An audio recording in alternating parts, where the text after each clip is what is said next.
7 simple exercises to do in bed that will give you defined abs in 28 days. Did you know that right when you wake up is one of the best times to train your abs? It's true. Because your body is in a fasted state, this is one of the most favorable conditions for activating and working the abdominal muscles. And the bed is perfect for this because you open your eyes, take a breath, and get started. Without giving yourself time to get up, eat, get distracted, and miss that ideal window. And don't be fooled by the soft mattress. Many people think that training on a soft surface will make everything easier, but exactly the opposite happens. The instability created by the mattress recruits deep stabilizing muscles you never even imagined. In short, in just a few minutes, you exercise without major impact, reducing the risk of injury and with optimized muscle activation. Much better than waking up and spending half an hour in bed scrolling through social media looking for cheap dopamine, don't you think? That's why today you will see 7 exercises in bed that complement each other to target the abs completely, upper, lower, and sides, leaving no region out. Before we begin, please tell us in the comments your name and the city where you're watching our content. We would love to know. Exercise number 7, toe touch. The toe touch is one of the most efficient exercises for those who want to truly feel their abs working from the very first repetitions. Its great advantage lies in the dual activation it provides. By combining the elevation of the legs with the reach of the arms toward the feet, you generate an intense and nearly complete contraction of the rectus abdominis, working both the upper and lower portions of the muscle in a single movement. This means that instead of needing 2 separate exercises to cover the entire front of the abdomen, the toe touch does this work in an integrated and efficient way. In addition to the rectus abdominis, the exercise also requires contraction of the core stabilizing muscles so that the movement is fluid and controlled. To perform correctly, lie on your back on the mattress and raise your legs until they form approximately 90 degrees with your torso, keeping them straight and together. At the same time, contract your abs with intention and stretch your arms toward your feet, lifting your shoulders and shoulder blades off the mattress as if you were actually trying to touch your toes. After reaching the point of maximum contraction, lower yourself slowly and in a controlled manner, without dropping your body back down. An important tip: on the bed, the softness of the surface demands even more contraction to maintain balance during the movement, which paradoxically makes the exercise more challenging and more effective than on a firm mat. The main errors to avoid are swinging the body to create momentum instead of using real abdominal strength to reach the feet and bending the knees during the movement, which significantly reduces tension in the lower abs. Another common mistake is exhaling on the way up without intention. The correct approach is to exhale forcefully at the moment of the reach, which enhances the contraction. For execution, 3 to 4 sets of 12 to 15 repetitions are recommended with 30 to 45 seconds of rest between them. People with lumbar disc herniation or neck injuries should consult a professional before including this exercise in their routine, as the simultaneous elevation of the torso and legs can place strain on these areas. Exercise number 6, scissor kicks. Scissor kicks are a deceptive exercise. They seem simple at first glance, but after a few seconds of execution, the abs begin to burn in a way that makes it clear how efficiently the muscle fibers are being recruited. The main muscle worked is the lower rectus abdominis, a region that for many people is the most difficult to activate and define. In addition to it, the transverse abdominis, which acts as a natural belt around the torso, is also intensely engaged, as it needs to keep the torso stabilized while the legs perform the crossing movement. As an added benefit, scissor kicks also tone the lower back muscles and contribute to more balanced posture, since the entire posterior chain needs to work to sustain the position. To perform, lie on your back with your hands at your sides or slightly under your hips to support the lower back.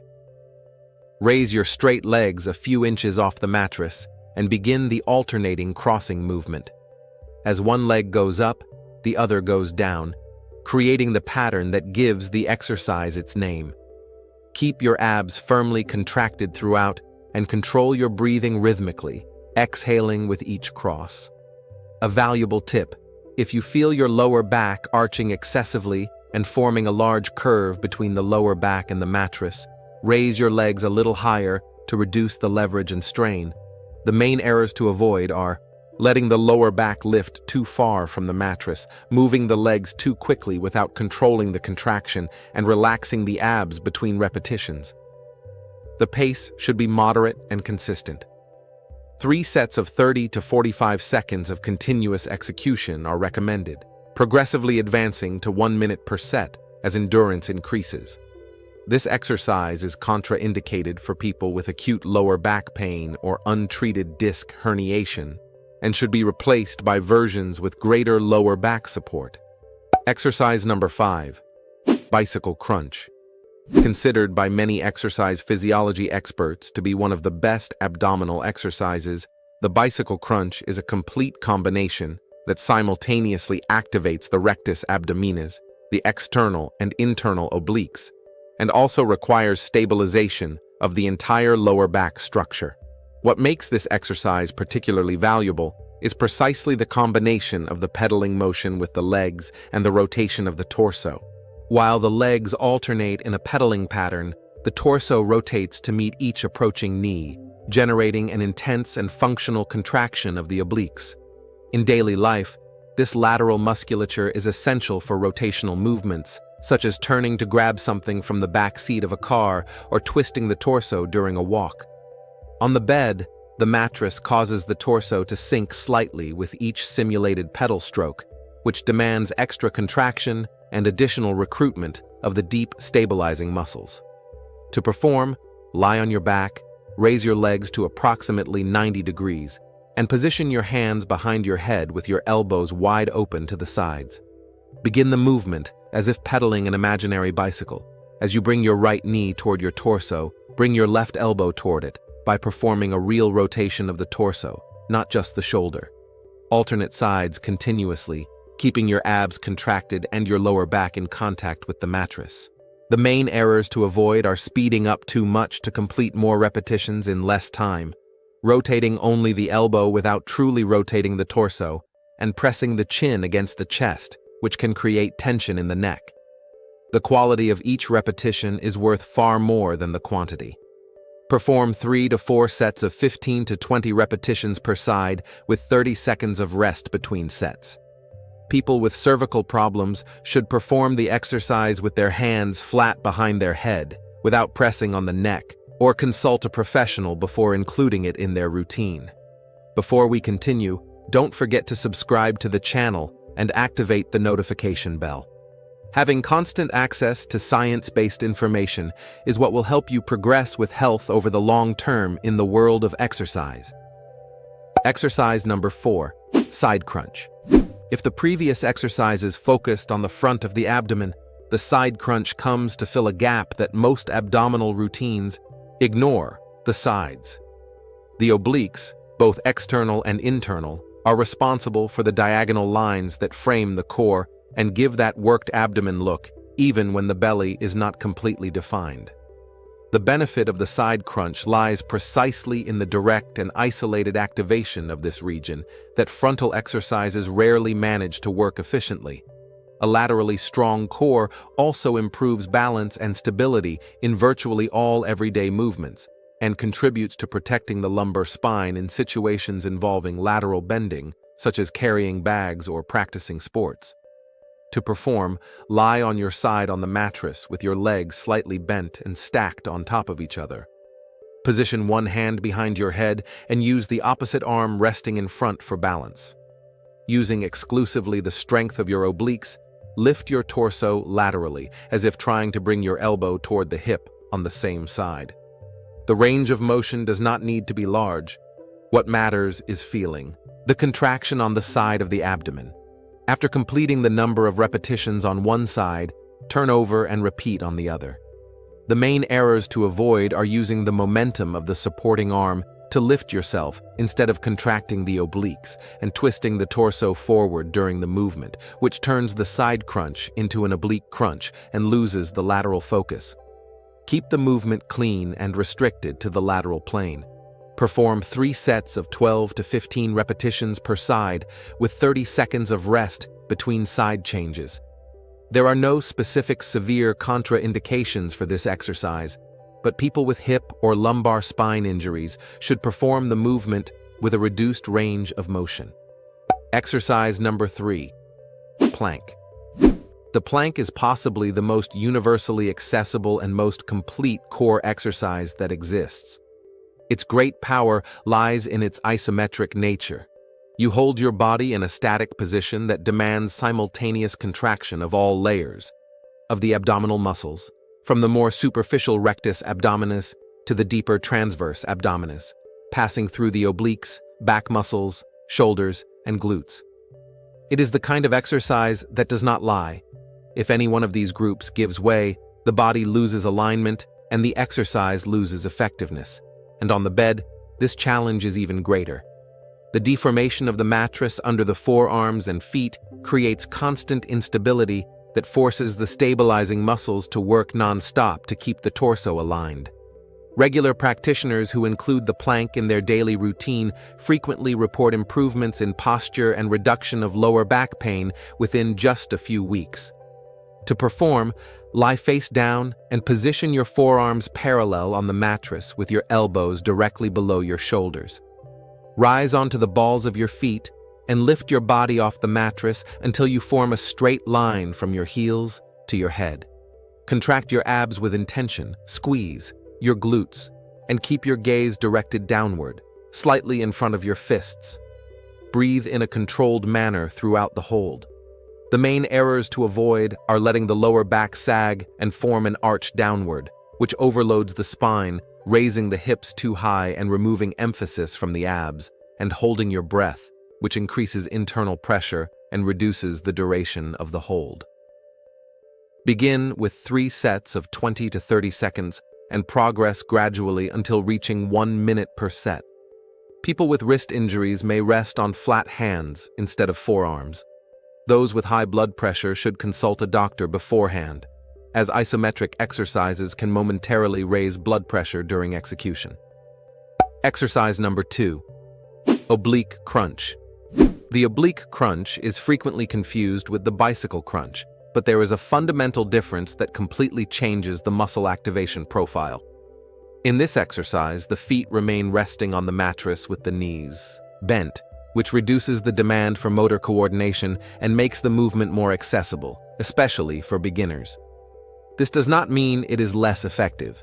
The rotation of the torso that occurs during the upward phase of the crunch intensely activates the obliques together with the rectus abdominis, making it a very efficient exercise for those who want to work both the front and the side of the abdomen in a single movement without the complexity of the pedaling pattern. And do you know why this happens? Because when you rotate the torso with your feet fixed, you create a controlled twist that recruits the oblique fibers in a very direct and intense manner. To perform, lie on your back with your knees bent and your feet resting on the mattress at hip width. Place your hands behind your head with your elbows open. As you initiate the crunch, rotate your torso, bringing your right elbow toward your left knee. Lower yourself in a controlled manner and repeat alternating sides, ensuring there is a real rotation of the torso with each repetition. The main errors to avoid are rotating only the elbow without truly rotating the torso, which does not activate the obliques efficiently, and using the neck as a lever to rise, generating unnecessary cervical tension. Keep your gaze toward the ceiling and your neck relaxed. Perform 3 to 4 sets of 12 to 15 repetitions per side, resting 30 to 45 seconds between sets. The contraindications are the same as for the conventional crunch. People with cervical or lumbar disc herniation should be cautious and prefer smaller ranges of motion or replace it with isometric exercises. Exercise number 1. Leg raise. We close the main sequence with an underrated classic, the leg raise. Many people think this exercise is too simple to bring significant results, But those who have included it in their routine regularly and performed it correctly know that the impact on the lower abs is quite intense. And this is precisely the part of the abdomen that is most difficult to define for most people, as it is where the body tends to accumulate more fat and where muscle activation through other exercises is more superficial. In addition to the lower rectus abdominis, the leg raise also recruits the hip flexors, contributing to improved mobility and, secondarily, to more balanced posture. By keeping the legs straight during the movement, you force the entire core to contract in order to stabilize the torso, which means the obliques and transverse abdominis also come into play, though in a less prominent role. To perform, lie on your back with your spine well supported on the mattress and your hands at your sides or slightly under your glutes to support the lower back. Keep your legs straight and together and raise them slowly until they form approximately 90 degrees with your torso. Then lower them in a controlled manner until your heels almost touch the mattress without fully relaxing at the bottom. This point of near contact is where the lower abs work with the greatest intensity, precisely because the legs are farther from the center of gravity. An important tip: if you find it difficult to keep your legs completely straight, a slight bend in the knees is initially permitted, and you can gradually straighten them as you build strength. The main errors to avoid are arching the lower back too much during the descent, which can overload it, and swinging the legs upward using momentum instead of abdominal strength. The eccentric phase, meaning the descent, is just as important as the ascent and should always be slow and intentional. Perform 3 to 4 sets of 10 to 15 repetitions with 30 to 45 seconds of rest between them. This exercise is contraindicated for people with acute lower back pain. Those with this condition should replace it with versions with bent knees until the abdominal and lower back musculature is sufficiently strengthened. Now that you have completed the 7 main exercises, it is time for the exercise that may seem like the simplest on the list, but that in practice is one of the most powerful for the appearance of the abs.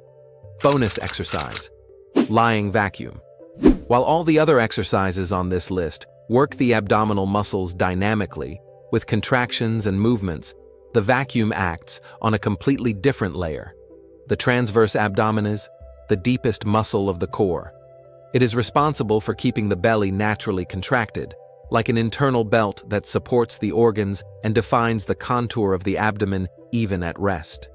No other exercise activates the transverse abdominis with as much intensity as the vacuum, and that is precisely why it has such a marked effect on the appearance of the abs over time. Regular practitioners frequently report a visible reduction in waist circumference even without additional weight loss, simply through the strengthening and reactivation of this deep musculature that many people never knew existed. And there is a very important detail about the ideal moment to perform this exercise. It should be done in a fasted state. When the stomach is empty, the ability to contract the abdomen deeply is much greater, and results are amplified. That is why the bed makes it even easier.